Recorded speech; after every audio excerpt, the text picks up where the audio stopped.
If you're tired of mowing your lawn every week, this is a robot that does it for you. But unlike other robot lawnmowers, this doesn't rely on a satellite connection or wires to navigate around your yard. It is seriously a game changer, and I've been waiting for a robot lawnmower like this for years. I'm going to share everything that you need to know about the ECOVACS GOAT A3000 LiDAR robot lawnmower. I'll cover its features, installation and setup, mowing performance and obstacle avoidance, and smart home integration. I'll also share what I like about it and what could be improved, including a couple things you should know about. If you're new here, my name is Michael Leen, and this channel is all about how tech can make you more productive, especially through home automation, with new videos every week. Let's start off with the best feature about the GOAT A3000, no RTK. Robot lawnmowers traditionally rely on RTK GPS, or even physical boundary wires to navigate. But RTK is unreliable and prone to signal loss. I've tested several other robot lawnmowers that relied on RTK, and they would routinely lose satellite connection. This was frustrating, as it meant the robots would just stop mowing mid-task or be unable to map my yard altogether. Instead, the GOAT A3000 uses a dual LiDAR system. This consists of a 360-degree 3D LiDAR on the top of the robot and a solid-state 3D time-of-flight on the front, plus a camera with AI detection. The one on top has a vertical 59-degree field of view, which scans the entire yard and formulates a 3D map for navigation.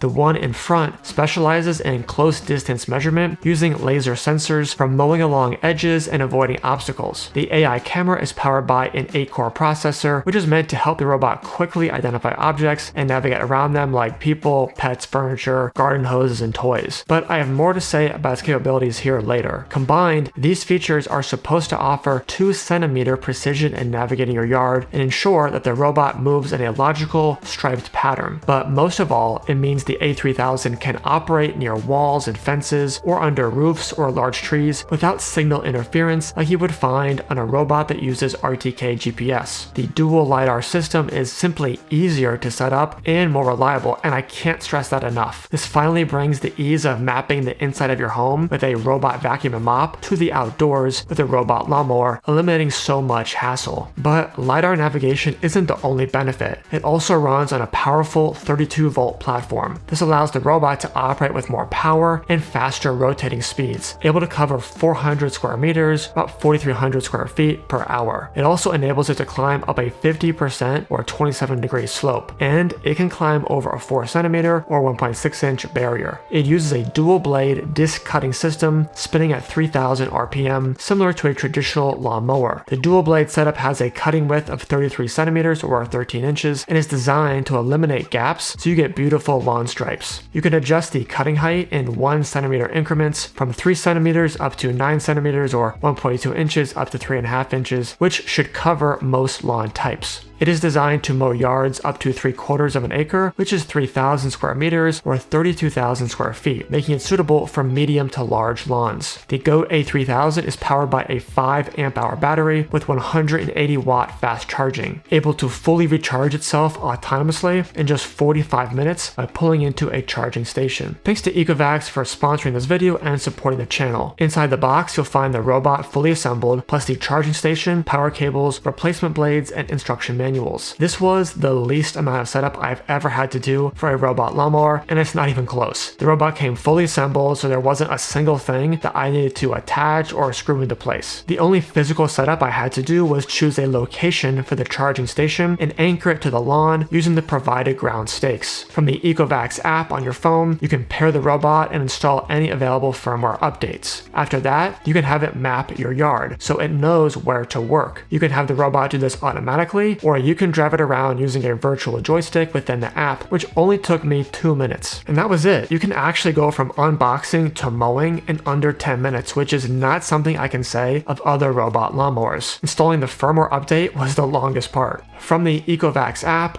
you can set mowing schedules and configure multiple zones, including your preferred mowing speed, cutting height, and mowing direction per zone. I really like how you can tell it to change the mowing direction weekly for a healthier lawn. You can also create no-go zones for areas you want the robot to avoid completely. We have an elm tree with a mulch bed in the corner of our yard, so I created a no-go zone around that so it wouldn't drive through that small mulch bed. Most people will probably just create a consistent mowing schedule in the ECOVACS app, but but you can connect the robot to Amazon and Google smart home platforms for voice control. If you follow the channel, you know that I prefer to use Home Assistant to manage all of my smart home devices in one place. While there is an official ECOVACS integration for Home Assistant, it does not appear to support the GOAT A3000 at the time of this recording. However, other users report that it does work with some of the older ECOVACS lawnmower models, plus their robot vacuums and mops. Hopefully the support will be added in the future, but the integration is based on reverse engineering versus a publicly documented API. Still, this is not a deal breaker for me since setting a consistent mowing schedule from the ECOVACS app is good enough for my use case. There are a bunch of things that I like about the GOAT A3000, starting with the dual LiDAR. In my experience, this is a night and day improvement over robot lawnmowers that require RTK GPS. Weak satellite signals are no longer a frustration that I have to deal with. It did an excellent job mowing the perimeter to ensure everything was cut well. It also did a really good job navigating the swing set in the middle of our lawn, going around and under the slide and under the swings. I also like how there was really nothing to install beyond placing the charging station, no parts to assemble, and no antenna to mess with. I was able to go from unboxing to mowing in just a few minutes. The operation of this robot is also really nice. It moves in straight, logical lines that results in beautiful lawn stripes, and it has the best turning maneuver of any robot lawnmower that I've tested. It's also super quiet at just 53 decibels, the quietest of any robot lawnmower I've tested, so you can be inside or outside without the annoyance of a loud lawnmower. I wouldn't mind if all my neighbors had this. No one wants to listen to a loud lawnmower, especially early in the morning. It also returned to the charging station and docked itself without issue every single time. This may sound like it should be a given, but I ran into docking issues with all other robot lawnmowers that I tested. That's not to say it's perfect. The AI obstacle detection and avoidance need to be better. I placed a soccer ball, toy lawnmower, toy string trimmer, and a toy helicopter blade in our lawn, and it bumped into all of them and ran straight over the helicopter blade multiple times. The robot would slow down as it approached the soccer ball and the toy lawnmower, but then nudge them around. It can't damage these items, but I would have liked to see it avoid contact with them. The robot struggled most with low-lying objects. It plowed right through the toy string trimmer and went right over the toy helicopter blade, and even dragged it along as it mowed. ECOVACS told me that the AI vision is not height dependent. It's able to identify grass versus non-grass surfaces and small animals like a hedgehog, but the 3D time of flight LiDAR is height dependent. It can only detect obstacles with a minimum height of 10 centimeters or 4 inches. This would explain why it drove over the toy helicopter blade. When turning around, the robot would bump into anything nearby. It seemed to me that it would benefit from additional sensors on the sides and perhaps down low in the front and rear. I also planted myself in front of the robot in a few different positions to see how well it avoided people. I walked in front of the robot as it was mowing and crouched down, and it avoided me just fine. I then stood in front of it with my feet parallel to the robot's path of motion wearing flip-flops, which was probably a bad idea, and it looked like it was about to go over my toes, so I lifted my foot up and it bumped against the bottom of my shoe. I've subjected myself to a lot of abuse in testing products for this channel, but I'm not ready to lose a toe over it. To be clear, the robot does have a bumper, and if it bumps into something, it's supposed to reverse and change direction. I also put my arm out in front of the robot, which it avoided, and then I stood up again, but this time with my feet perpendicular to the robot's path of motion. It stopped short of my toes, but as it turned to go around my feet, it came right up by my toes, forcing me to step backward out of concern. With that said, it did a great job navigating around the rest of my swing set, including under and around the slide, overhead swings, and wooden support beams. The other notable issue was the robot got stuck twice. It maneuvered its way into a narrow part of our swing set and got stuck between a fireman pole and a ladder. I actually wasn't upset about this. It's a tight area and not a common scenario for most yards, and I can always create a no-go zone around it, but it should be better. When the robot backed into the fireman pole, it just kept spinning its wheels endlessly, trying to back through the pole, which wasn't going to happen. The robot didn't seem to register that this was a collision, and it didn't notify me